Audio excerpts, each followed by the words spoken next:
श्रीमद्भागवत सप्तम स्कंध द्वादश अध्याय। नारद उवाच। शुण हे धर्मरनंदन वनस्थ ब्रह्मचारी धर्म गृहस्थ भिक्षु धर्म जेते एबे कहिबा तो अग्रते। गुरु भुवने ब्रह्मचारी बसिव दृढ़व्रत करी स्वभावे तप क्लेश जुते निरते थिब गुरु हिते। सुदृढ़ लक्षणे आज्ञा बहिब दासपणे गुरु अनल सुरोत्तम त्रिसंध्या करिव प्रणाम। उभय संध्यारे मौन जपिव ब्रह्म सनातन वेद पढ़िब निरंतरे गुरु वचन धरि शिरे। निकटे थिब शुद्ध चित्ते चरणे नमी बेनी हस्ते मेखला चर्म कौपिन दंड कमंडलु धारण यज्ञोपवीत दर्भ पाणी जेबा कल्पित अन्न आणी। विप्रभुवनु मागी भिक्षा दृढ़े रखिब गुरु दीक्षा पंचभुवनु जा पाइब गुरु समीपे समर्पिब। जे धर्म ब्रह्मचारी दीक्षा गुरु वचने करी भिक्षा गुरु आज्ञारे ता भुंजीव नहिले उपवासे थिब। सुशांत मने बंची दिन करिब उश्वास भोजन गुरुंक कार्ये दक्षपणे श्रद्धा करिब अनुक्षणे। इंद्रिय गण करी बंदी चंचल मन हृदय रुंधी स्त्री स्त्रीवश लोक मेले संगे नथिब सर्वकाले। न शुणी स्त्रींक वचन न करी मुखावलोकन केश प्रसाधन मर्दन स्नान वेश आदि कर्म। गुरु कामिनींक गोचरे दृढ़े वर्जिब अति दूरे। युवती जन अग्निस्तंभ पुरुष देह घृत कुंभ एणु युवती दूर करी धर्म साधिब ब्रह्मचारी। जीव ईश्वर भेद ज्ञान जाबत न छाड़ई मन ताबत थाए दैत भ्रम ए स्त्री ए पुरुष ज्ञान। एणु ता भोगे होए मति तेणु छाड़िब स्त्री संगति। ए सर्व ब्रह्मचारी व्रत पाଳିब जदि से गृहस्थ स्त्री गमन ऋतु काले उचित गृहस्थाश्रम रे।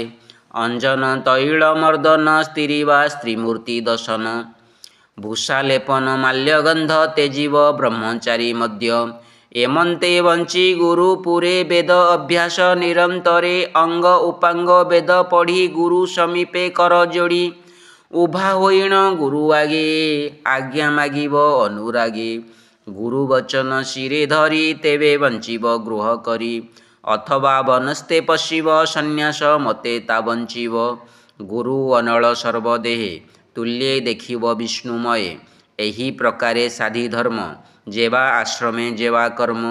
जेवा साधंती अप्रमादे अन्ते पशन्ति कृष्ण पादे। एबे हो शुण महीपति आश्रम वानप्रस्थ गति। वनस्ते धर्म साधी सुखे अन्ते मिलन्ति मुनि लोके भक्षण फल मूल शाग अग्निरे न करिव पाक्य। नवीन फलमूल लाभे पुरुणा तेजीव स्वभावे वन संभव वस्तु घेनी काले पूजिव इष्ट अग्नि। अग्निरक्षण अर्थे घरे अथवा पर्वत कंदरे। केश लोमादि नख श्मश्रु जटिल कंसा कषा वस्त्र पांशु दंड कमंडलु अजिन वृक्ष बकल परिधान। त्रिसंध्या करिव स्नान बालुका मंडले शयन। एमंते द्वादश वत्सर वने वंचिव व्रतधर। अष्ट बरस किबा अर्धे धर्म साधिव अप्रमादे बेनी बरस किबा एक बंचिव ए विधि विवेक। धर्म साधने असमर्थ जेबे होइब व्याधिग्रस्त आगम निगम प्रमाणे संन्यास करिव तक्षणे। संकल्पी अनशन व्रत हरिचरणे देई चित्त जे सृष्टि शरीर धारणे न्यासिव परम कारणे। गगने न्यासी इंद्रियगणे निश्वास न्यासी समीरणे। तेजे तेजको न्यास करी धातु समूह जले भरी। अनले वचन विनाशी क्षिति कारणे से सन्यासी। कर जुगल इंद्रे न्यासी सुदृढ़े स्थापिव सन्यासी। पादर गति नारायणे उपस्थ प्रजापति गणे गुह्य विसर्ग मृत्यु अंगे दिगे समर्पी श्रुति जुगे। स्पर्श गुण त्वचे नाशी रूपकु चक्षु बले ग्रासी। रूपे निवेशी दृष्टि गुण जिह्वा को रसे गंधे घ्राण।